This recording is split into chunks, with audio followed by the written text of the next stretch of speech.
చాలామంది అనుకుంటారు చెప్పింది చెప్తుంటారు, వేరే చెప్పొచ్చు కదా అని. సరేనా? ఇప్పుడు నేను ఒక ఉదాహరణ అడుగుతా. మీరు ప్రతిరోజు మధ్యాహ్నం రాత్రి ఏం తింటారు? మామూలు వయసు ఉన్నోడు, డయాబెటిక్ వాళ్ళు కాదు. ఏం తింటారు? రైస్. అది కరెక్ట్ పదం చెప్పండి. రైస్, అన్నం, బియ్యము వండి తింటారు. బస్తాలు బస్తాలు తెచ్చింటారా? ఒకే కేజీ తెచ్చింటారు, పావు కేజీ తెస్తారు. బస్తాలు బస్తాలు తెచ్చి పెట్టింటారు, అంతేనా? ఎందుకంటే ప్రతి పూట తినేది అదే. ఉదయం కూడా కొద్దిగా మారుస్తారు అంతే. దానికి ఏదో కర్రీ లీఫ్ అని, రైస్ అని, తర్వాత లెమన్ రైస్ అని ఏదో పేరు పెడతారు అంతే. Same to same. ప్రతిరోజు రైస్ తింటున్నారు కదా, ఏం అనిపించట్లేదా? అందుకే దాన్ని ఫ్రెష్గా తయారు చేసుకుంటాం. అలాగే దేవుని వాక్యం ప్రతిసారి మనం ఇదే చదువుతుంటాం. ఇవే కీర్తనలు, ఇదే రెఫరెన్స్లు, ఇదే. కానీ ఎలాగ మనం తాజాగా ప్రతిదినం వండుకుంటామో అలాగే తాజాగా పరిశుద్ధాత్మ దేవుడు మనకు కొన్ని మాటలు జ్ఞాపకం చేస్తాడు. యేసుప్రభు వారు 3.5 సంవత్సరాలు భూమి మీద వారికి పరిచర్య చేసినప్పుడు చాలా విషయాలు నేర్పించినాడు.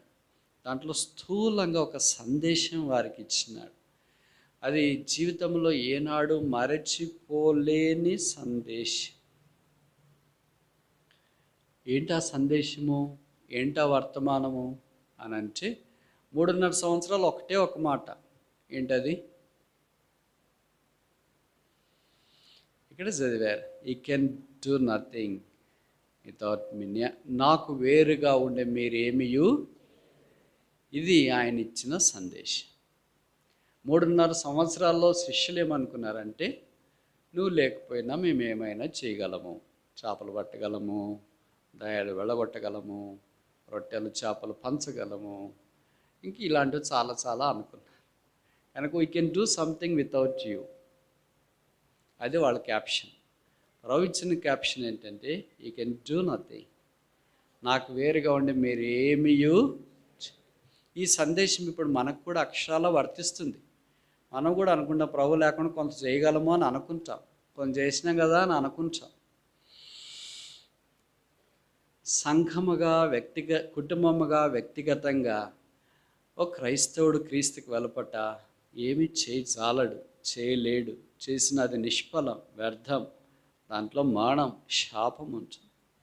ఆయనలో నిలిచుండడం ద్వారా మనం సమస్తము చేయగలమని జ్ఞాపకం చేయబడుతుంది. నిలిచుండటం అంటే అర్థమేంటి? What is continuing in Christ.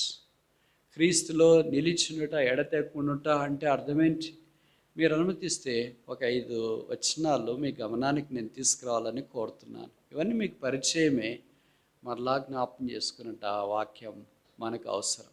చాలామంది అనుకుంటారు, చెప్పింది చెప్తుంటారు, వేరే చెప్పొచ్చు కదా అని. సరేనా? ఇప్పుడు నేను ఒక ఉదాహరణ అడుగుతా. మీరు ప్రతిరోజు మధ్యాహ్నం రాత్రి ఏం తింటారు? మామూలు వయసు ఉన్నోడు, డయాబెటిక్ వాళ్ళు కాదు. ఏం తింటారు? రైస్. అది కరెక్ట్ పదం చెప్పండి. రైస్, అన్నం, బియ్యము వండి తింటారు. బస్తాలు బస్తాలు తెచ్చింటారా? ఒకే కేజీ తెచ్చింటారు, పావు కేజీ తెస్తారు. బస్తాలు బస్తాలు తెచ్చి పెట్టింటారు, అంతేనా? ఎందుకంటే ప్రతి పూట తినేది అదే. ఉదయం కూడా కొద్దిగా మారుస్తారు అంతే. దానికి ఏదో కర్రీ లీఫ్ అని, రైస్ అని, తర్వాత లెమన్ రైస్ అని ఏదో పేరు పెడతారు అంతే. Same to same. ప్రతిరోజు రైస్ తింటున్నారు కదా, ఏం అనిపించట్లేదా? అందుకే దాన్ని ఫ్రెష్గా తయారు చేసుకుంటాం. అలాగే దేవుని వాక్యం ప్రతిసారి మనం ఇదే చదువుతుంటాం. ఇవే కీర్తనలు, ఇదే రెఫరెన్స్లు, ఇదే. కానీ ఎలాగ మనం తాజాగా ప్రతిదినం వండుకుంటామో అలాగే తాజాగా పరిశుద్ధాత్మ దేవుడు మనకు కొన్ని మాటలు జ్ఞాపకం చేస్తాడు. ఇది పరిచయం ఉన్నదే కదా అని అనుకుంటాం. ఈ బియ్యం పరిచయమేగా, ఈ పాత్ర పరిచయమేగా, ఈ స్టవ్ పరిచయమేగా, ఈ గ్యాస్ పరిచయమేగా, ఇవన్నీ పరిచయమే. అయినా తాజాగా వండుకొని ఎలాగ తింటున్నామో పరిశుద్ధాత్మ దేవుడు మనకు కూడా అలాగే తాజాగా తన వాక్యం ద్వారా పరిచయం చేయాలని కోరుతాడు. కనుక ఎప్పుడు జ్ఞాపకము చేయబడే మాటలు ఏంటంటే, మీకు తెలిసిన వచనాలు వచ్చినా, వాక్యాలు వచ్చినా, ఇదేనా యోహాను 15 కీర్తన 23 ఇవన్నీ ఎప్పుడు మాకు సండే క్లాస్లోనే తెలుసు అనుకోకూడదు. ప్రతిరోజు అన్నమే. కానీ ఎవ్రీడే ఇట్స్ ఫ్రెష్. ప్రతిసారి ప్రభు ద్వారా అది మనకు తాజాదనాన్ని అనుగ్రహిస్తుంది. మొదటిది అపోస్తుల కార్యములు 13వ అధ్యాయం 43వ వచనం. Acts of the Apostles chapter 13 verse 43. దేంట్లో ఉండాలి? మొదట continue, steadfast, abide in the grace. నా యందు నిలిచుండి. ఆయన నిలిచుండడం అంటే పోయి అయినా కనిపిస్తున్నాడా వెళ్ళి అక్కడ ఉండటానికి? కనుక మొదట నిలిచుండవలసింది ఏంటంటే ఆయన యందు నిలిచుండట అంటే standing in his grace, abiding in his grace, imbibing in his grace, continuing in his grace. ఆయన కృపలో నిలిచుండుట, ఆయన కృపతో యాత్ర సాగించుట. ఆయన కృప ద్వారా మనం రక్షించబడ్డాము, కృప ద్వారా కొనసాగించబడుతున్నాము, కృప ద్వారానే మనం ముగించబడుతున్నాం. కృపకు వేరుగా ఏమి లేదు. అందుకే దీన్ని అపోస్తలుడైన పౌలు ఎఫెసీ పత్రికలు అన్నాడు, కృపా మహదైశ్వర్యము, the riches of his grace. కృప అనేది అక్కడితో ఆగిపోకుండా it became so huge riches that it can be measured any way. అది కొలచటానికి వీలు లేనంత విస్తారమైన ఐశ్వర్యం అయిపోయింది. అందుకే ఆయన ఏమన్నాడంటే నేను ఏమై ఉన్నానో అది కేవలము ఆయన కృప ద్వారానే అయ్యున్నాను. నన్ను బలపరచువాని యందు నేను సమస్తమును చేయగలనని ఆయన చెబుతూనే నా కృప నీకు చాలునని ప్రభువు నాకు ప్రబోధిస్తూ వచ్చినాడు అనే సందేశము మనకి ఇయటానికి పౌలు వెనకం చేయట్లేదు. అందుకే మీరు గమనించినారో లేదో, బైబిల్ అంతట్లో పౌలు ద్వారా పరిశుద్ధాత్ముడు రాసిన 14 పత్రికల్లో నాకు తెలుసు కృప అనే మాట ఎక్కువ ఉందంటే తప్పు కాదేమో. తెలుగు బైబిల్లో రకరకాల పదాలు వాడబడుతూ వచ్చినాయి, ఇంగ్లీష్ బైబిల్లో వాడాయి. ఇప్పుడు 136వ కీర్తనలో మనకు తెలుగు బైబిల్లో దేవుని కృప నిత్యముండును అని రాశారు. English Bible his mercy endureth for ever అని రాశారు. ఆయన కనికరం ఉండును అని రాశారు. కానీ కృప కనికరం కొన్నిసార్లు మ్యూచువల్గా ఆ భాష సంపదను బట్టి బైబిల్ పండితులు పరిశుద్ధాత్మ ద్వారా అలాగే వాడుతున్నారేమో మనం తెలియదు. కానీ మెట్టుకు దేవుడు అయోగ్యులమైన మనల్ని శిక్షించక, యోగ్యమైన నరకములోని పంపించక, అయోగ్యులము స్వతంత్రించుకోలేని పరలోక రాజ్యానికి మనల్ని వారసులుగా చేసినాడు. అది కృప ద్వారా కలిగింది. ఇప్పుడు ఆ కృపలోనే నిల్చున్నాం. అందుకే తిమోతికి రాస్తూ పౌలు అన్నాడు, నా కుమారుడా క్రీస్తు యేసునందున్న కృప చేత బలవంతుడవు కమ్ము. కృప ద్వారా రక్షించబడ్డాం, కృప ద్వారా కొనసాగించబడుతున్నాం, కృప ద్వారా ముగించబడబోతుంది మన యాత్ర. కృప ద్వారా మన బలం, కృప ద్వారా మనం కొన్ని ఇది చేయలేమో అని అనుకుంటాము, కానీ దేవుని యొక్క కృప మనం అది చేయటానికి సహాయం చేస్తుంది. బహుశా ఈరోజు మీరు మందిరికి వెళ్ళి కూర్చోలేనో బాగలేదు అని అనుకుంటా, కానీ మీరు దేవుని మీద నిజంగా ఆధారపడి వస్తే మిగతా రోజుల కంటే ఆ రోజు ఎక్కువ కూర్చొని ఉంటారు. మీకు తెలుసో తెలియదో నేను ఒక స్ట్రగుల్ చెప్తా, ఇది నా స్ట్రగుల్. వాచ్నెట్ సర్వీస్ వచ్చినప్పుడు రోజంతా నిద్రపోవాలని చాలా ప్రయత్నం చేస్తాను. నాకు ఇంకేం పని ఉంది అంతకంటే. ఏదో మీ మాదిరి ఉండేవాళ్ళకైతే ఇల్లు పూసుకోవాలా, పిండి వంటలు చేయాలా, బట్టలు కొనుక్కోవాలా, సిద్ధం చేయాలా, అది ఇది అన్నీ ఉంటాయి. మిగతా రోజులు ఊరికి అట్లా కూర్చుంటే నిద్ర పడుతుంది. తిని 31వ తారీఖు కదా రాత్రి వాచినట్టు సర్వీస్, నిద్రపోతే రాత్రి ఫ్రెష్గా ఉంటామని ఎంత ప్రయత్నం చేసినా పొరపాటు కూడా నిద్ర పట్టదు. 5 నిమిషాలు పడదు, 10 నిమిషాలు పడదు. మిగతా రోజులు ఊరికి అట కూర్చుంటే నిద్ర పడుతుంది. ఏమి మరి నిద్ర పట్టకపోగా భయం వేస్తుంది, ఆందోళన. మరి రాత్రి ఎలాగా రాత్రి అంతా ఎలాగా, ఒకవేళ నిద్ర వస్తే ఎలాగా, నిద్రమత్తులో రెఫరెన్స్లు అవి పొరపాట్లు చెప్తే కష్టం కదా అని. కానీ విచిత్రం ఏంటంటే ప్రభు దేవుని ద్వారా, కృప ద్వారా, పునరుత్థాన శక్తి ద్వారా రాత్రంతా కొంత మెలకుగా ఉండటానికి పరిశుద్ధాత్మ దేవుడు సహాయం చేస్తాడు. ఈ చిరు ఉదాహరణలే కానీ అనుభవ సత్యాలు. అలాగే మీ జీవితంలో కూడా చాలా దేవుడు చేస్తుంటాడు. ఒక చిన్నదే, ఈ పని నేను చేయలేను, ఈ పరీక్షకి నేను వెళ్ళలేను, ఈరోజు నేను కూర్చోలేను, ఈ వంట నేను చేయలేను, లేకపోతే వీళ్ళకి నేను సువార్త చెప్పలేను, ఈరోజు నేను ప్రార్థన ఇంతసేపు చేయలేను అని అనుకుంటాం. మనకు తెలియకుండానే దేవుని యొక్క కృప మనల్ని బలపరిచి మనం అడిగిన దానికంటే, ఊహించిన దానికంటే ఇంకెక్కువసేపు చేయటానికి, ఇంకెక్కువ ప్రార్థన చేయడానికి, ఇంకెక్కువ పరిచయం చేయటానికి సహాయము, దోహదం చేస్తుంది. మనకి ఆశ్చర్యం అవుతుంది. అసలు నేను సువార్తకి వెళ్ళకూడదు అనుకున్నాను ఈరోజు, కానీ రాత్రి దాకా సువార్త ప్రకటించేసి వచ్చిన ఏం అలసట్లేదే. నేనేమై ఉన్నానో ఆ దేవుని కృప.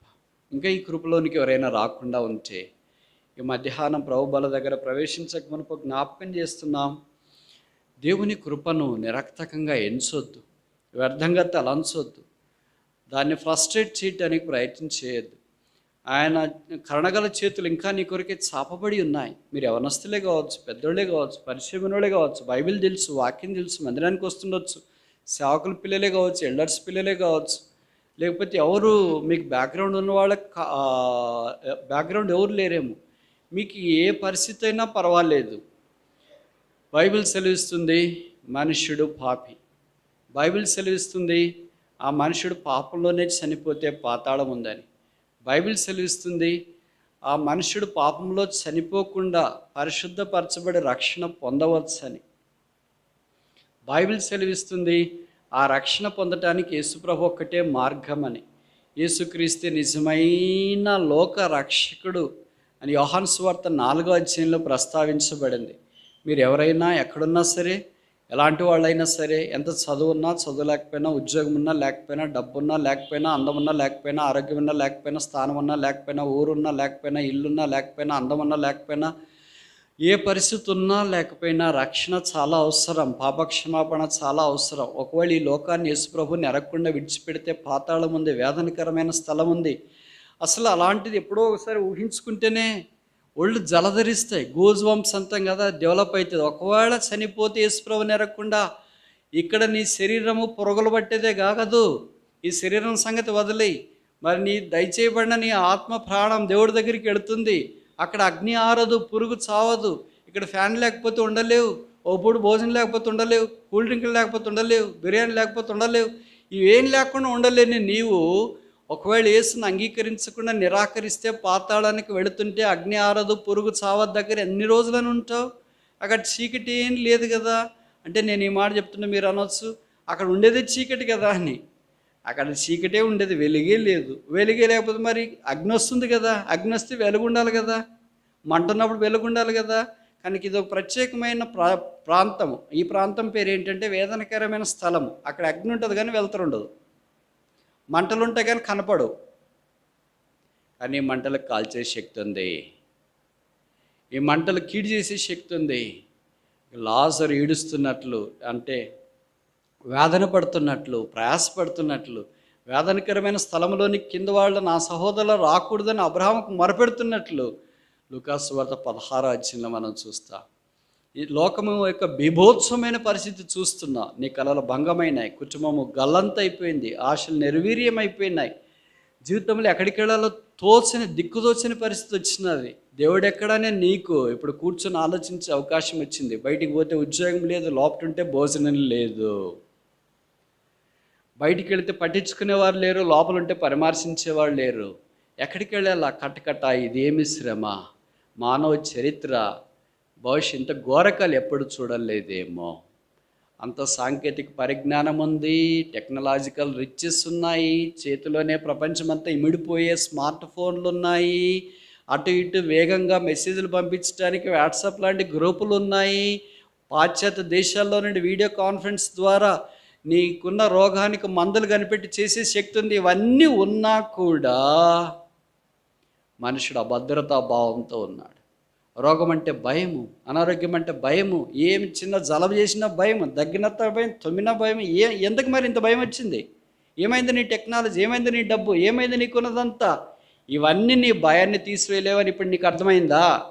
నీ ఆరోగ్యం కానీ, నీ డబ్బు కానీ, నీ బ్యాక్గ్రౌండ్ కానీ, నీ చదువు కానీ, నీ జ్ఞానం కానీ, ఇవన్నీ కానీ నీకు జలుబు వచ్చినా కూడా భయాన్ని తీసేయలేవు. నీకు జ్వరం వచ్చినా నీ భయాన్ని తీసేయలేవు. నీకు అనారోగ్య పరిస్థితి వచ్చినా నీకు భయాన్ని తీసేయలేవు. వెంటనే నీలో ఆలోచనల దొంతర్లు పొర్లిపోతుంటాయి. ఎక్కడ దాకా పోతుంటాయి అంటే చివరి దాకా డెస్టినేషన్ రీచ్ అయి ఉంటాయి. సముద్రం మధ్య భాగంలో ఏర్పడిన అలలు, తరంగాలు ఎలాగైతే ఒడ్డుకొచ్చి చేరిపోతాయో నీలో కూడా నీకు జ్వరం వచ్చిందని వెంటనే నీకు తెలియకుండానే అన్ని ఆలోచనలు టప్ టప్ టప్ టప్ వచ్చేస్తాయి. ఆలోచనలు నేను ఇక్కడ చెప్పడం బాగుండదు, ఎందుకంటే మీలో నాకంటే బాగా ఎక్కువ ఆలోచించే వాళ్ళు ఉన్నారు, ఫ్యాంటసీ వరల్డ్లో సంచరించే వాళ్ళు ఉంటారు. వెంటనే ఇది జరిగిపోతే ఎలాగ, హాస్పిటల్కి పోతే ఎలాగ, అక్కడి నుండి తీసుకెళ్తే ఎలాగా, అక్కడి నుండి జిప్లాక్లో ఇస్తారు, నన్ను తీసుకెళ్ళి అక్కడ బయటపడేస్తారు, నా భర్త ఎట్లా, నా భార్య ఎట్లా, నా కొడుకు ఎట్లా, నా కూతురు ఎట్లా, సంఘం ఎట్లా, సమాజం ఎట్లా, ఉద్యోగం ఎట్లా, సైకిల్ ఎట్లా, బంగారం ఎట్లా, ఇల్లు ఎట్లా, వాకలు ఎట్లా, చెప్పులు ఎట్లా, మొబైల్ ఫోన్ ఎట్లా. You are more worried about the perishable things, but what about your precious soul? ప్రశస్తమైన నీ ఆత్మను గురించిన సంగతి ఏంటి? నీ ప్రాణాన్ని గురించిన సంగతి ఏంటి? There is a life after death. మరణం తర్వాత జీవం ఉంది. కనుక ఎక్కడికి వెళ్తావు? యేసు ప్రభు నెరగకుండా ఉంటే నరకం, పాతాళం, అగ్నిగుండం వేదనకరమైన స్థలం. తృప్తి లేనివి కొన్ని ఉన్నాయంట. దాంట్లో కనని గర్భం ఎలాంటిదో, మనుషులను బ్రింగే పాతాళం కూడా అలాంటిదే. దానికి ఎంతమంది వచ్చినా చాలా హౌస్ఫుల్ అని బోర్డు పెట్టదంట. ఇంకా రాని, ఇంకా రాని, ఇంకా రాని, ఇంకా రాని, ఇంకా రాని, ఇంకా రాని. అది విశాలమైన స్థలం. అక్కడికి వెళ్ళొద్దు. ఇంత యేసు ప్రభు యొక్క ప్రేమ విని, యేసు ప్రభు దేవుని మందిరంలోకి వచ్చి ఇవన్నీ సంగతులు చూస్తూ యేసు ప్రభును హృదయాంతరంగంలోనికి చేర్చుకోవటానికి ఏదో ఆటంకంతో నిరాకరిస్తూ ఉంటే, ఒకవేళ యేసుని ఎరగకుండానే నువ్వు ఈ లోకాన్ని విడిచిపెడితే, చనిపోతే, నరకానికి వెళితే, అక్కడ యేసు ప్రభుని గురించి నువ్వు ఎప్పుడు వినలేదో? సండే క్లాస్ నుండి విన్నా, కంటతో వాక్యాలన్నీ తెలుసు నాకు. కిరీటాలు వచ్చినాయి VBSలో, సువార్తలకు వెళ్ళాను, బైబిల్ పట్టుకున్నాను, బ్యానర్ పట్టుకున్నాను, మ్యూజిక్ టీంలో ఉన్నాను, పబ్లిక్ అడ్రస్ సిస్టంలో ఉన్నాను, శానిటైజ్ చేసినాను, అన్నీ చేసిన. But what about your heart? నీ హృదయం సంగతి ఏంటి? పర్వాలేదులే అనుకున్నాను. మా సేవకుని చూసినా, మా ఎల్డర్స్ని చూసినా, మా విశ్వాసం చూసినా, వాళ్ళని చూసినా, వీళ్ళని చూసినా, వీళ్ళకింటే మంచివాళ్ళే నేను అనుకున్నా, వీళ్ళకింటే మంచిదానిలే నేను అనుకున్నా. అయ్యో, ఎంత భ్రమలో ఉండిపోయావు, ఎంత నష్టంలో ఉండిపోయావు. అది నీకు జరగకుండాను గాక. ప్రభువైన యేసునందు విశ్వాసం ఉంచు. యేసు రక్తం ప్రతి పాపము నుండి నిన్ను కడిగిపోతులుగా చెయ్యి. అప్పుడు మహిమారాజ్యంలో ప్రవేశిస్తావు. ఈ లోకమా శాశ్వతం. ఎవరు తల్లికి పిల్ల లేరు, పిల్లకి తల్లి లేరు. చూస్తున్నారు కదా, ఎంతో ఆరాటపడి 9 నెలలు మోసి కన్ని 1, 2 శుభ్రం చేసి, బట్టలు వేసి, స్నానం చేయించి, స్కూల్కి బ్యాగులు తీసుకెళ్ళి, క్యారెల్ తీసుకొని, తర్వాత కోచింగ్ సెంటర్లకి ఇంటర్మీడియట్లోనే, డిగ్రీలోనే అదేంటి స్కూటర్ మీద తీసుకెళ్ళి నువ్వు బయట ఉండి, పిల్లలు కోచింగ్ అయిపోయేదాకా ఉండి, వచ్చిన తర్వాత మంచి ఏదో క్వాలిఫై ఎగ్జామ్స్లో మంచి ర్యాంక్ వచ్చింది. తర్వాత పాశ్చాత్య దేశాలకు పంపించినారు, వెళ్ళారు, డాలర్లు పంపించినారు, బాగున్నారు, ఫోటోలు పంపించినారు. ఒకరోజు వచ్చింది నువ్వు చనిపోయినావని. అక్కడి నుండి వార్త వస్తుంది, flights are busy, I cannot come, you can go ahead with the burial of my parents. What a tragedy it is. ఇది వాస్తవం, అందరికి జరిగేదే, చాలామందికి జరుగుతుందే.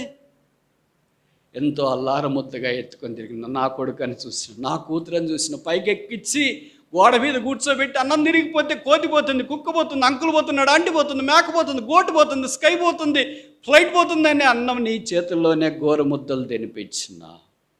ఇది నాన్న దోషుడు ముద్దు మన్నేసుకోవటానికి కూడా నువ్వు నోచుకోలేకపోయావు. This is a tragedy of a human life. మనిషి యొక్క జీవిత విషాదంతం ఇది. ఎవరికి వాళ్ళు కటకట పేగుబంధం ఏమైంది, భర్త భార్య ఏమయ్యారు. ఇలాంటి స్టోరీలు మీరు ఈ మధ్యలో చాలా వినింటారు, చాలా మీకు తెలుసు కూడా. ఇంత జరుగుతున్నా కూడా నీ హృదయంలో మార్పు లేకపోతే, ఈ జీవితంలో మార్పు లేకపోతే, నీ క్రైస్తవ్యంలో క్రీస్తు కొరకు మార్పు లేకపోతే, ఇంకా ఏం జరగాలనుకుంటున్నావు?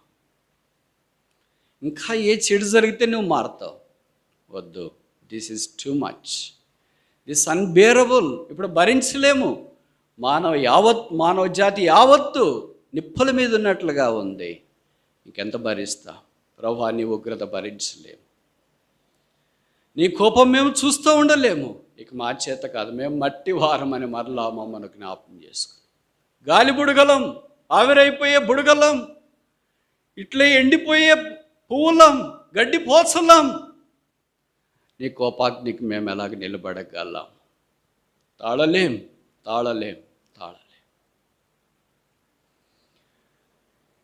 క్షుభితులమై యేసు ప్రభు శిలువ దగ్గరకు వచ్చి క్షమాపణ కోరి రక్షణ ఆశీర్వాదం పొందు.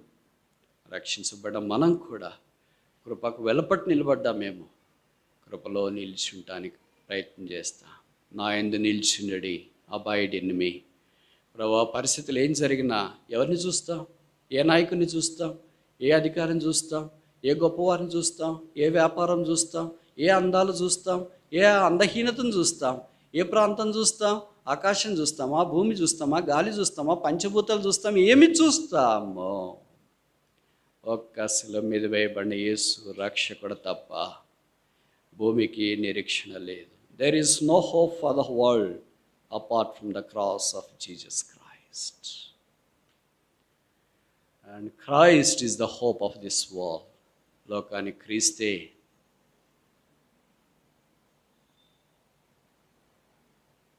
నిరీక్షణ అయినాడు.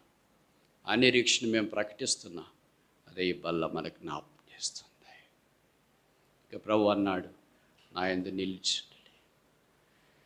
నిలిచిండని పరిస్థితులు వస్తాయని బహుశా ముందే శిష్యులను సిద్ధం చేయటానికి పూనుకున్నాడంటే తప్పు కాదేమో. ఎన్నిసార్లు ఆయన కృపను నిరక్తకం చేసిన, ఆయన క్షమిస్తాడులే, పర్వాలేదులే, బైబిల్ చదవడం మానేసాం, ప్రార్థన చేయడం మానేసాం, మందుకు రావడం మానేసాం, అన్నీ మానేసాం. చూడండి విశ్వాసులు ఎలాగ మారిపోయారు. కనుక దేవుడు మనం లోకంలో ఉంచినప్పుడు విశ్వాసము చోత ప్రభు కొరకు ముందుకు సాగిపోవటానికి ప్రయత్నం చేస్తా. కృప మీద ఆధారపడి లోకమంతా పరుగులు తీస్తున్న ఒక క్రైస్తవుడిని చేష్టడిగా మూల కూర్చొని ఉండడం ఎంతదాకా సమంజసమో మీరే ఆలోచించండి. నా యందు నిలిచుండుడి, ఈ బల్లదే జ్ఞాపకం చేస్తుంది. రెండవది చూస్తామా? యోహాను సువార్త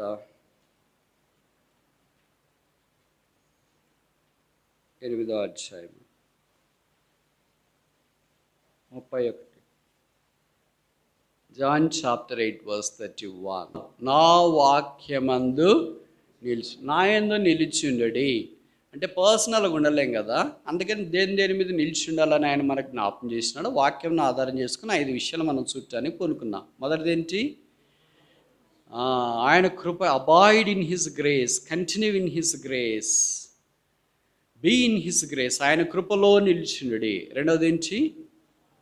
అబాయిడ్ ఇన్ హిస్ వర్డ్, ఆయన వాక్యమందు నిలిచి ఉండుడి. కనుక దేవుని వాక్యమే మనకు సరైన. 119వ కీర్తన అంతా వాక్యాన్ని గురించి జ్ఞాపం చేస్తుంది కదా. నా బాధలో నీ వాక్యం లేకపోయింటే ఏమైంచా, నీ వాక్యమే నన్ను బ్రతికించి ఉన్నది. విచిత్రం ఏంటంటే దీనివల్ల క్రైస్తవేతరుల కంటే క్రైస్తవులు ఎక్కువ భయపడుతున్నారు. 4వ అధ్యాయము యోబు 6వ వచనం బహుశా వాళ్ళ బైబిల్లో ఉందో లేదో నాకు తెలియదు, కానీ బయటికి మాత్రం బలమైన ప్రసంగాలు చెప్తుంటాం యూట్యూబ్లో కదా. నీ భక్తి నీకు ధైర్యము పుట్టించదా, నీ నిరీక్షణ నీకు ఆధారం కాదా, అది వేరే వాళ్ళకి చెప్పేదాకా. మన దగ్గరికి వస్తే జలుబు వచ్చినా జ్వరం, అబ్బో జలుబు వచ్చింది. వేరే వాళ్ళకి ఏది చెప్పమన్నా కానీ మనకంటే గొప్పగా చెప్పేవాళ్ళు ఎవరు ఉంటారంటారా? మన దాకా వస్తే మనకంటే భయపడేవాళ్ళు ఉంటారంటారా? దేవుని వాక్యంలో జ్ఞాపకం చేయబడింది. గలవానిగా ఇచ్చారు. బైబిల్లో రాయబడింది, విశ్వసించువాడు కలవరపడు. అంతే. 119వ కీర్తన చెప్పబడింది, నీ ధర్మశాస్త్రాన్ని ప్రేమించు వారికి ఎంతో నెమ్మది ఉంటుందంట. బాగానే ఉంది. కింద వరుస, వారు తూలి తొట్టిల్లటానికి కారణం ఏమీ లేదు. There is no reason that can shake them. వారిని కదిలించే కారణం ఏమీ లేదు. అది ఏమైనా కావచ్చు, నిరుద్యోగం కావచ్చు, కృంగుదల కావచ్చు, బాధ కావచ్చు, వేదన కావచ్చు, రోగం కావచ్చు, మనకు తెలిసిన వాళ్ళు చనిపోవడం కావచ్చు, ఈ లోకాన్ని విడిచిపెట్టుకోవడం కావచ్చు. No matter what the disaster situation may be.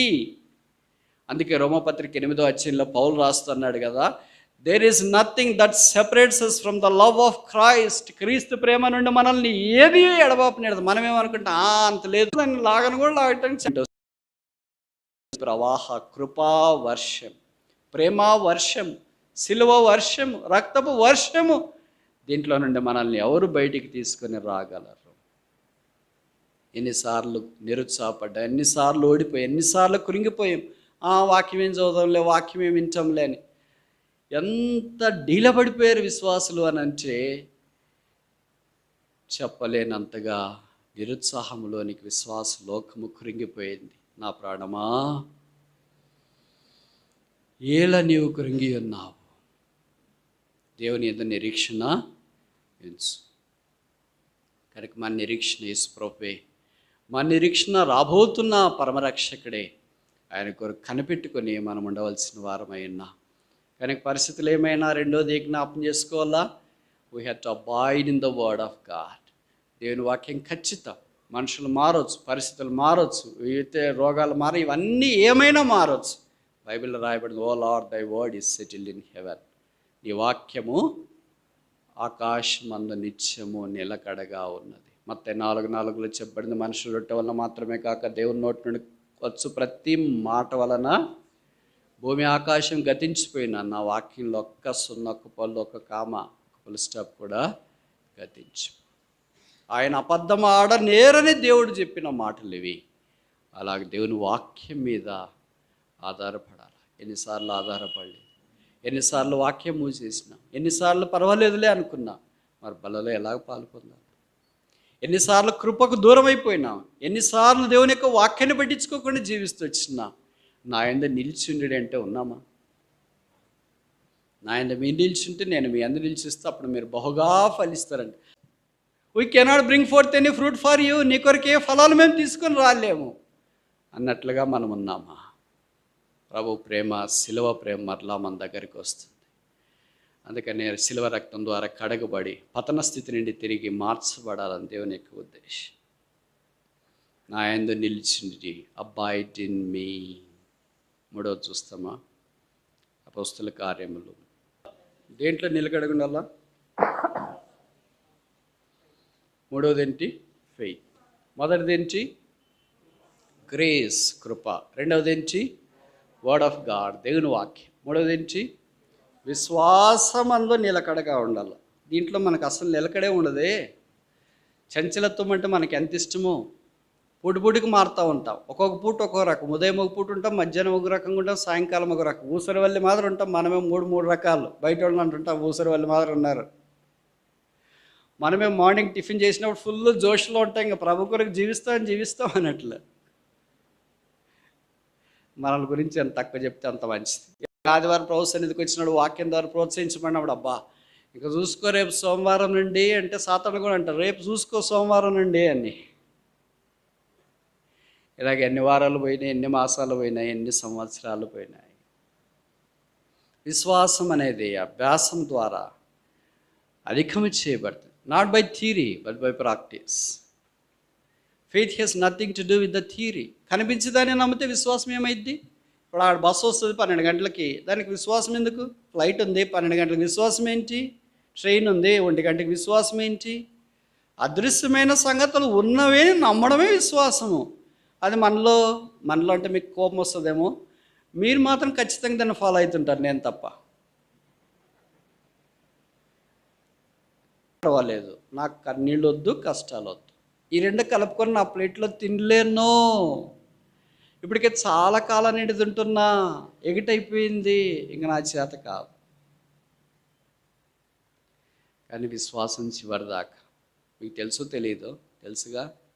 అపోస్తలుడైన పౌలు తిమోతికి రాస్తూ అంటాడు, ఏమన్నాడు?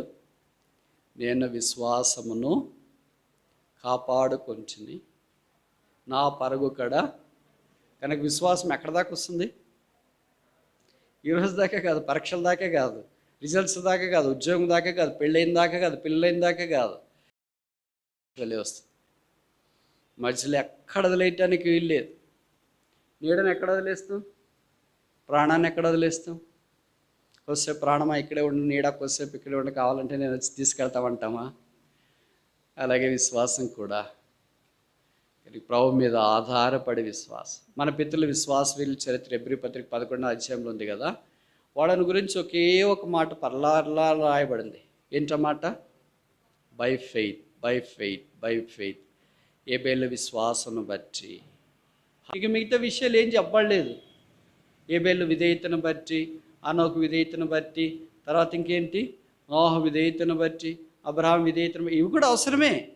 బట్ విశ్వాసం లేకపోతే అవన్నీ ఏం రాలేదు. కనుక అందరిలో ఒకటే ఒక క్యారెక్టర్ ఏంటంటే ఒకటే, బై ఫెయిత్. విశ్వాసం లేకుండా వాళ్ళు విశ్వాస వీళ్ళు. అక్కడ మనవాళ్ళ గురించి రాసుకోవాలంటే ఏం చెప్పొచ్చు చెప్పరేంటి? మీరు అక్కడ సూట్ అవుతారు అనుకుంటా కదా. నేను సూట్ కనుక నాది కూడా రాసుకోవాలంటే విశ్వాసం లేని దాన్ని బట్టి, లేకపోతే సింపుల్గా చెప్తాను తెలుగులోనే, అవిశ్వాసమును బట్టి, అవిశ్వాసం బట్టి, అవిశ్వాసం బట్టి, అవిశ్వాసం బట్టి వాళ్ళు పొందలేకపోయారు, అవిశ్వాసం బట్టి ప్రవేశించలేకపోయారు, అవిశ్వాసం బట్టి వాళ్ళు రాలిపోయారు, అవిశ్వాసం బట్టి సీట్ రాలేదు, అవిశ్వాసాన్ని బట్టి ఉద్యోగం రాలేదు, అవిశ్వాసాన్ని బట్టి పెళ్లి కాలేదు, అవిశ్వాసాన్ని బట్టి పిల్లలు కాలేదు, అవిశ్వాసాన్ని బట్టి పరిసర ఫలింపలేదు. అవిశ్వాసాన్ని ఇంకెన్నన్నా మీరు దాంట్లో ఫిలప్ చేసుకోండి. అధ్యాయం ఉంటే అవిశ్వాసాన్ని బట్టి వర్షం మనమేనా ఉండేది. మీ ప్రభువుల దగ్గరికి వచ్చినప్పుడు విశ్వాసం లేకుండా దేవుడికి ఇష్టడై ఉండట అసాధ్యం. ఒకడుకున్న విశ్వాసం ఒకరికి, అబ్రహాం విశ్వాసం అందరికీ రాలేదు. ఇస్సాకు అబ్రహాం విశ్వాసం లేదు, ఇస్సాకు విశ్వాసం యాకోబుకి లేదు, యాకోబుది యోసేపుకి లేకుండా. ఎవరిది విశ్వాసం వాళ్ళదే. మీ అమ్మగారిది వేరే, మీ నాన్నగారిది వేరే, మీ తండ్రిది, మీ సేవకుడిది వేరే, బోధకుడిది వేరే, కాపాడిది వేరే, నాలాంటి ఏం లేనందు మంది కూడా వేరే. కనుక అందరిది ఒక్కో రకంగా ఉంటుంది. ఒకరిది ఆ విశ్వాసమే కావాలనుకుంటే, క్రైస్తవ్యంలో ఈ మార్గంలో వెళ్ళాలని కోరబడుతున్నా. నా యందు నిలిచిండి, అబాయిడ్ ఇన్ మీ. 4 చూసి ముగిస్తామా? యోహాను సువార్త 15వ అధ్యాయం, జాన్ చాప్టర్ 15 verse 9. 4 దేంట్లో నిలిచి ఉండాలా? Avoid in my love. ఎవరు ప్రేమ? అమ్మగారిది, నాన్నగారిది, భర్తది, భార్యది, ప్రేమించిన అబ్బాయిది, అమ్మాయిది కాదు. దాంట్లో నిలిచిండంటే మనలో చాలామంది సూట్ అవుతాం. సూట్ కాకపోయినా సూట్ చేసుకుంటారు దాంట్లో కొంతమంది. కానీ ఇక్కడ అది చెప్పలేదు. మీ అమ్మగారి ప్రేమలో, మీ నాన్నగారి ప్రేమలో, తల్లిదండ్రుల ప్రేమలో, నాయన ప్రేమలో, అక్క ప్రేమలో, అది కాదు. అబాయిడ్ ఇన్ మై లవ్, నా ప్రేమలో. ఆ ప్రేమ ఎంత? ఆకాశమంత ఉన్నత. ఆ ప్రేమ లోతు ఎంత? సముద్రం అంత. ఆ ప్రేమ ఎత్తు ఎంత? పర్వతాలను మించినంత ఎత్తు. ఆ ప్రేమ బలం ఎంత? అగాధ జలములు ఆ ప్రేమ బలాన్ని ఆర్పజాలు. ఓ ఆ ప్రేమకు ఇళ్ళలు లేవు. ఓ ఆ ప్రేమకు హద్దులు లేవు. ఓ ఆ ప్రేమకు పరిమితులు లేవు. ఓ ఆ ప్రేమకు అంచనాలు లేవు. ఓ ఆ ప్రేమకు పరిమాణం లేదు. అదే సిలువ ప్రేమ, కల్వరి ప్రేమ, క్రీస్తు ప్రేమ, పరలోక ప్రేమ, దైవ ప్రేమ, నిత్యత్వంలో ఉండే ప్రేమ, పాపిని రక్షించిన ప్రేమ, పాపికి పరలోక రాజ్యం ఇచ్చే ప్రేమ, నడిపించే ప్రేమ, ఆదరించే ప్రేమ, ధైర్యపరిచే ప్రేమ. అబాయిడ్ ఇన్ మై లవ్, నా ప్రేమ యందు నిలిచి ఉండడి. ప్రభు ప్రేమ కంటే శ్రేష్టమైన లోకంలో ఇంకేది మనకు కనిపిస్తుంది. కొన్నిసార్లు తల్లిదండ్రుల ప్రేమకు పిల్లలు ముగ్ధులైపోతారు. భర్త ప్రేమకు భార్య, భార్య ప్రేమకు భర్త ముగ్ధులు కావచ్చు. ఇరుగు పొరుగు వారు ప్రేమించే ప్రేమకు ముగ్ధులు కావచ్చు. అబ్బాయి అమ్మాయిలు ప్రేమించే ప్రేమకు ముగ్ధులు కావచ్చు. స్త్రీ ప్రేమను మించిన ప్రేమ ఈ లోకంలో లేదని కొంతమంది తలస్తూ ఉండవచ్చు. వాటి ప్రేమలన్నిటికీ పరాకాష్ట ప్రేమ. నీ ప్రేమ ద్రాక్ష రసము కన్నా మధురం. ఆ ప్రేమకు దాదాపుగా దగ్గరికి వచ్చే ప్రేమ కూడా లేదు. No other love of this world could ever be at least compared. అదే సదాకాలం ఉండే ప్రేమ. దాన్ని బైబిల్లో శాశ్వతమైన ప్రేమతో నేను మిమ్మను ప్రేమించవచ్చు. పరిమితి లేని ఆ ప్రేమ ద్వారా సిలువలో మన కొరకై ఆయన శ్రమ అనుభవించినాడు. తల మీద ముళ్ళకిరీటం, ముఖం మీద మీ చేతుల్లో మేకులు, దేహమంతా కోడదెబ్బలు, ప్రక్కలో బల్లెపోటు, కాళ్ళకు మేకులు, ఆ సిలువలో వేలాడదీయబడి రక్తము కార్చి చనిపోయి సమాధి చేయబడి తిరిగి లేపబడి మహామోహని చెంత ఆశనైన ప్రభు. ఆ ప్రేమ చిహ్నమే ఈ ప్రభు యొక్క బల్ల. అందుకే పరమగీతం 2వ అధ్యాయంలో చెప్పబడింది, అతను నన్ను విందుశాలకు తోడుకొని పోయాను, నా మీద ప్రేమను. మనమైతే ఏం ధ్వజమెత్తుతాం? అసూయ, కుళ్ళు, కుతంత్రం, ధ్వజాలు పట్టుకొని ఉంటారు. ఒకళ్ళ ధ్వజం కాదు, ప్రేమ అంటే ఒకే ధ్వజమే. ప్రేమకు వ్యతిరేకమైనవన్నీ చాలా చాలా ధ్వజాలు పట్టుకొని ఉంటారు. పాపము, అపరాధము, కుళ్ళు, కుతంత్రము, ద్వేషము, మత్సరము, పాగ, ఇవన్నీ ధ్వజాలు పట్టుకొని, ధ్వజం అంటే బ్యానర్, ఒక పెద్ద జెండా లాంటిది పట్టుకొని, ఫ్లెక్సీ మాదిరి పట్టుకొని, ప్లకార్డు మాదిరి పట్టుకొని ఎగడతా ఉంటాయి. ఏంటి పైన రాసింటారు అసూయ, ఇదేంటి మోసము, ఇదేంటి విశ్వాసఘాతకము, ఇదేంటి కుళ్ళు, ఇదేంటి కుతంత్రం, అవి అన్నివే ఉన్నాయి మా దగ్గర. ఒక్కటన్నా క్రీస్తు ప్రేమ పైన కనిపిస్తుంటుంది. అది మన ఎగ్జిబిషన్ పెట్టినప్పుడు బెలూన్ పైన తిరుగుతుంటుంది కదా ఒకటి, అలా. ఏంటి క్రీస్తు ప్రేమ, the love of Christ higher than all the sins of the human being. మనిషిని యొక్క పాపాల కంటే అధికంగా అది కనిపిస్తుంది. మనిషిని యొక్క తిరుగుబాటు కంటే, క్రోధం, అన్నిటికంటే అది ఎక్కువ కనిపిస్తుంది. ఆ ప్రేమకు చిన్న చిహ్నమే ఈ ప్రభు యొక్క బల్ల. ఆ ప్రేమకి ఎంత దూరం అయిపోయా, ఆ ప్రేమను ఎన్నిసార్లు వంచిన, ఆ ప్రేమకి ఎన్నిసార్లు తిరుగుబాటు చేశా, ఆ ప్రేమను ఎన్నిసార్లు నిరర్థకం చేసిన, ఆ ప్రేమ బలవంతాన్ని ఎన్నిసార్లు కాదనుకున్నా, ఈ వీళ్ళు ఎలాగ చెప్తారులని ఎన్నిసార్లు సాతడం అని చెవుల్లో టంకమేసినట్లుగా వేస్తూ వచ్చినాడు ఆ మాట. పాటలు మాత్రం బలపడినాం. అప్పుడు నీ ప్రేమ రుచించిన నాడే నన్ను నేను మరిచితినయ్యా అని. ఇప్పుడు ఏమైంది మరి ఆ ప్రేమ దగ్గరికి వచ్చేటప్పటికి? ఆ ప్రేమ ఏమైంది మరి? ఆ ప్రేమ ఏం పని చేయట్లేదా? That love has no power. ఒక అమ్మాయి ప్రేమ ఇంత పవర్ ఉంటే, ఒక అబ్బాయి ప్రేమ ఇంత పవర్ ఉంటే, ఒక తల్లిదండ్రుల ప్రేమ ఇంత పవర్ ఉంటే, భర్త ప్రేమ ఎంత ఉంటే, భార్య ప్రేమ ఎంత ఉంటే, కుటుంబ ప్రేమ ఎంత ఉంటే, లోకం యొక్క ఇంత ప్రేమ ఉంటే, is there no power in the cross of Jesus Christ? యేసు శిలువలో ఉన్న ప్రేమ శక్తి లేదా? మన జీవితాలు ఏం జ్ఞాపం చేస్తాయంటే లేదు అని జ్ఞాపం చేస్తాయి. ఈ మాట వినడం కష్టమా? కానీ ప్రభువు మన జీవితాల ద్వారా ఆ ప్రేమ అన్నిటికంటే బలమైనదని జ్ఞాపం చేయాలని కోరుతాను.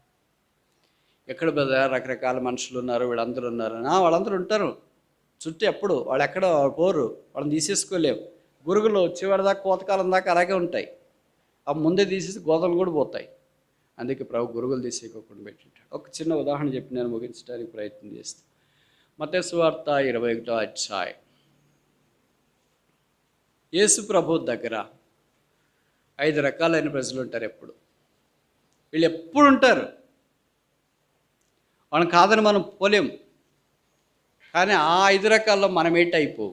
మత్తయి సువార్త 21:6, మాథ్యూ చాప్టర్ 21:6. ఇది మొదటి రకం. యేసు ప్రభుతో ఉండే మొదటి రకం. శిష్యులు అంటే ఎవరు?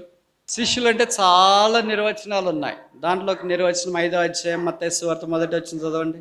ఆయన జన సమూహమును చూచి కొండ ఎక్కి కూర్చుండగా, ఆయన శిష్యులు అంటే ఎవరు? వెరీ గుడ్, చాలా బాగా చెప్పారు. ఎవరు ఆయన శిష్యులు అంటే? మొదటి నిర్వచనం ఏంటంటే ఆయన యొద్దకు వచ్చి. మొదటి నిర్వచనం ఇక్కడ మనం చూస్తాం 5వ అధ్యాయం. ఆయన యొద్దకు శిష్యులు, ఆయన యొద్దకు వచ్చి. ఆయన యొద్దకు వచ్చే వాళ్ళని ఏమంటారు? శిష్యులు అని అంటారు. ఇలాంటి చాలా నిర్వచనాలు మత్తయి సువార్తలో ఉన్నాయి. దాంట్లో ఒకటి నిర్వచనం ఇక్కడ మనం చూసినాం. ఏంటది? 21:6. చాలు. ఇప్పుడు శిష్యులు అంటే ఎవరు? ఆజ్ఞాపించిన ప్రకారము చేసేవారు. ఇలాంటి చాలా నిర్వచనాలు ఉన్నాయి కదా. ఇప్పుడు చూడండి 13వ అధ్యాయము మత్తయి సువార్త 13:10 వచ్చింది. మాథ్యూ ఇది ఒక నిర్వచనం. ఎవరు శిష్యులు అంటే? చాలా నిర్వచనాలు చెప్పాను. 5:1లో ఒకటి, తర్వాత ఇక్కడేంటి 21:6లో ఒకటి, ఇప్పుడు 13:10లో ఒకటి. దేనికి సెపరేటు? మీరు అన్నీ కలపొద్దండి, అన్నం సాంబార్ కలిపినట్ల. తర్వాత వచ్చేవాళ్ళు శిష్యులు అంటే ఎవరు? ఇలాంటి నిర్వచనాలు మత్తయి సువార్తలో చాలా ఉన్నాయి.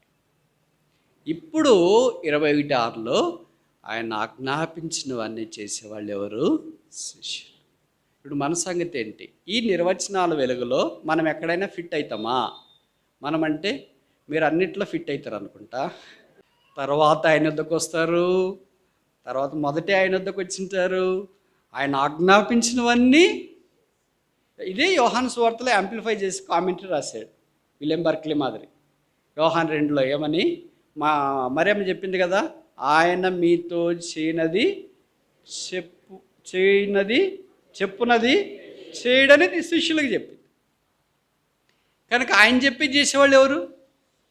ఆయన చెప్పినది చేయని వాళ్ళు ఎవరు? క్వశ్చన్ పేపర్ కొద్ది కష్టంగా ఇస్తే చాలామంది ఫెయిల్ అయిపోతారు కదా. ఆయన చెప్పేది చేసేవాళ్ళు శిష్యులు, ఆయన చెప్పినా కూడా చేయని వాళ్ళు ఎవరు? శిష్యులు. ఎవరు శిష్యులు? మరి వాళ్ళు ఎవరో ఒకరు శిష్యులు కావాలి. నువ్వు అటు ఇటు ఉండటానికి లేదు. నేను ఎవరు శిష్యుడు కాదంటానికి లేదు. నువ్వు ఆ టీంలోనన్నా ఉండాలి, ఈ టీంలోనన్నా ఉండాలా, అక్కడన్నా ఉండాలి, ఇక్కడన్నా ఉండాలా. కానీ యేసుప్రభు శిష్యుడు కాకపోతే ఇంకెవరు శిష్యులు? సాతాను యొక్క శిష్యులు. ఇక్కడ ఇలాంటి వాళ్ళు ఉన్నారు, ఆయన చెప్పింది చేసేవాళ్ళు. రెండవ రకం చూడండి, 21వ అధ్యాయం మత్తయి సువార్త, మాథ్యూ చాప్టర్ 21, మత్తయి సువార్త 21, 8వ వచనం. జన సమూహంలోనూ అనేకులు తమ బట్టలు దారి పొడుగున పారేసి. ఇది రెండవ రకం. రెండవ రకం ఏంటి? దారి పొడవునా బట్టలు పరిచేవాళ్ళు. అంటే పెద్ద ఎగ్జిబిషన్ వీళ్ళు.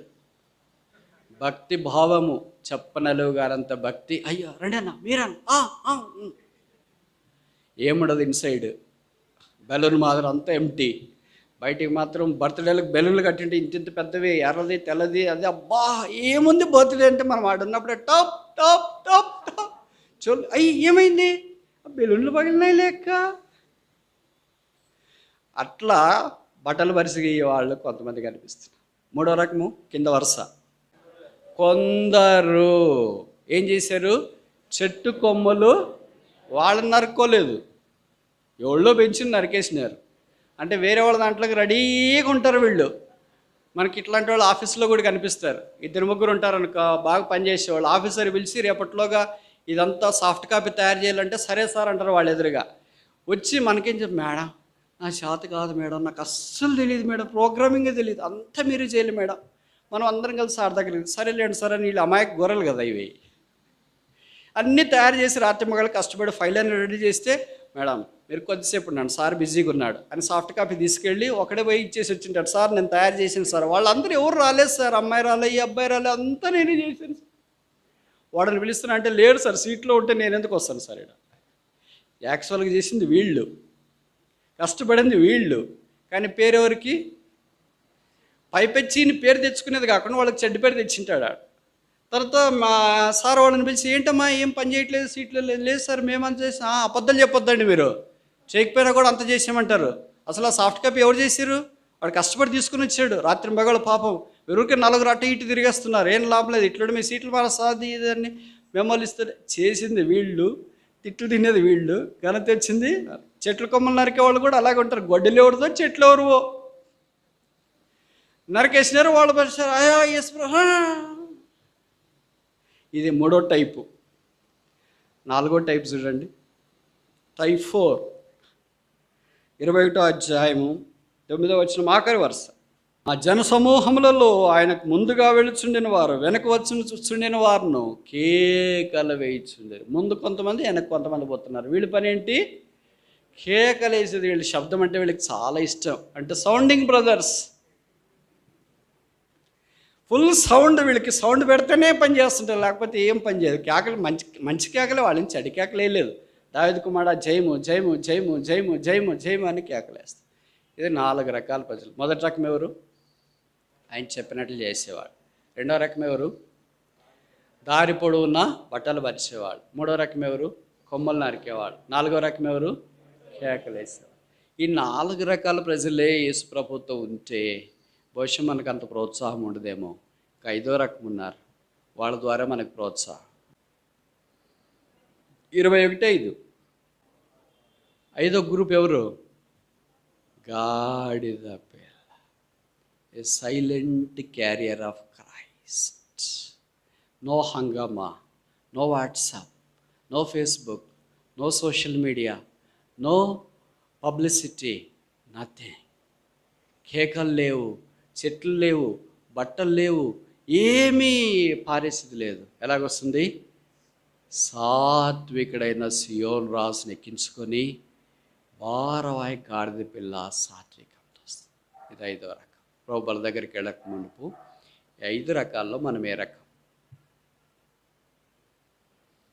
మీరు చెప్తారని నేను చెప్పాలా? మొదటి రకమా, 2వ రకమా, 3వ రకమా, 4వ రకమా, 5వ రకమా? ఏ రకం కాదా? మన రకమే ఇక్కడ లేదా? చాలాసార్లు అట్లే ఉంటుంది. బైబిల్లో లేని రకానికి మనం చెందింటాం. బైబిల్ పాత కాలంలో నన్న కనీసం ఏదో ఒక రకంలోకి వచ్చినారు వాళ్ళు. మన రకంకి అసలు రాయలేదు ఇడ అన్నట్లుగా ఉంటాం. మనలో చాలామంది ఏ రకం కిందకి వస్తాం? 2వ 3వ రకం కిందకి వస్తాం. కానీ మనం అందరం ఏ రకం కింద రావాలని ప్రభువుకి ఇష్టం? 5వ రకం. గాడిద పిల్లవలే a silent carrier of the saviour is the hallmark ministry of a saint. ఒక పరిశుద్ధుని యొక్క గొప్ప పరిచర్య ఏంటంటే రక్షకుని మౌనముగా ఊరేగించట. అయ్యో నాకు బట్టలు లేవే, ఎట్లా వెళ్ళాలబ్బా మీటింగ్కి బట్టలతో? అయ్యో నాకు కొమ్ములు లేవే, ఇక్కడ లేవు కొమ్ములు, ఇక్కడ లేవు కొమ్ములు, ఇక్కడ లేవు, ఎక్కడ కొమ్ములు? ఎట్లా వెళ్ళాలబ్బా కొమ్ములు లేకుండా పెళ్ళికి? అయ్యో నాకు నోరు లేదే, కేకలు లేవే, ఎట్లా వెళ్ళాలా? వీపు ఉందా? ఇది మోస్ట్ కన్నింగ్ యానిమల్. మీకు తెలుసు కదా, కొంతమంది గ్రామాల్లో నుండి వచ్చింటారు. గ్రామాల్లోన ఇక్కడ సిటీలో జంతువులు కాదు. సిటీలో జంతువులు మనం ఆరనిచ్చిన బండి పోయినా కూడా ఆడ నిలబడి ఉంటుంది. పశువు కానీ గాడిద కానీ ఏదైనా కానీ ఏది కదలదు. పల్లెల్లో అలా కాదు. వెనక 2 వీలర్ చూసినా సౌండ్ వచ్చినా కూడా బెదిరిపోతాయి. ఎద్దుల బండ్లు అయితే కారు శబ్దమే బెదిరిపోయి ఊరు అటు ఇటు అంతా గందరగోళం చేసేస్తాయి. చిన్న శబ్దం వస్తే బెదిరిపోతాయి. అందుకే వాళ్ళు చెప్తున్నారు, సార్ కొద్దిసేపు ఏమీ ఆరనియొద్దండి సార్, మెల్లగా ఉండండి సార్, సైలెంట్గా నేను తీసుకెళ్తాను సార్ ఈ ఎద్దులే. ఇంతమందికి ఆకలి వేస్తుంటే ఇది పల్లెటూరు గాడిద, హైదరాబాద్ది కాదు. అక్కడ రాశారు ఊరి పేరు కూడా. పల్లెటూరు గాడిదని తీసుకొని వచ్చి యెరూషలేములో ఊరేగిస్తుంటే, యెరూషలేములో గాడిదలు లేవా? చెప్పరేంటమ్మా? ఇవి బెదరతాయా? అర్థమైపోయింది కదా మీకు. అర్థమైనప్పుడు భలే నవ్వుకుంటారు, తలదించుకుంటారు. బ్రదర్ డైరెక్ట్గా మాట్లాడుతున్నాడు మాతోనే. యెరూషలేములో లేవా? ఉన్నాయి. మరి యెరూషలేములో గాడిదలు పెట్టుకుని ఎక్కడో పల్లెటూరులో పోయి గాడిద తెప్పించినాడు. ఇది కేకలకి బెదరట్లేదు, ఇది వాళ్ళు వేసే శబ్దాలకు బెదరట్లేదు, బట్టలకి బెదరట్లేదు, కొమ్మలకి బెదరట్లేదు, దేనికి బెదరట్లేదు. It's a silent carrier of the saviour. ప్రభువుల దగ్గరికి వచ్చినప్పుడు మనము దేవుని ప్రేమలో నిలిచిండే వాళ్ళమైతే సైలెంట్గా అనేవాళ్ళు అంటుంటారు, తిట్టేవాళ్ళు తిడుతుంటారు, మాట్లాడేవాళ్ళు మాట్లాడుతుంటారు, పొడిసేవాళ్ళు పొడుస్తుంటారు, కొమ్ములు నరికేవాళ్ళు నరుకుతుంటారు, బట్టలు చేసేవాళ్ళు బట్టలు వేస్తుంటారు, కేకలు వేసేవాళ్ళు కేకలు వేస్తుంటారు, ఎవరి పనులు వాళ్ళు చేస్తుంటారు. But is there a call carrying Christ?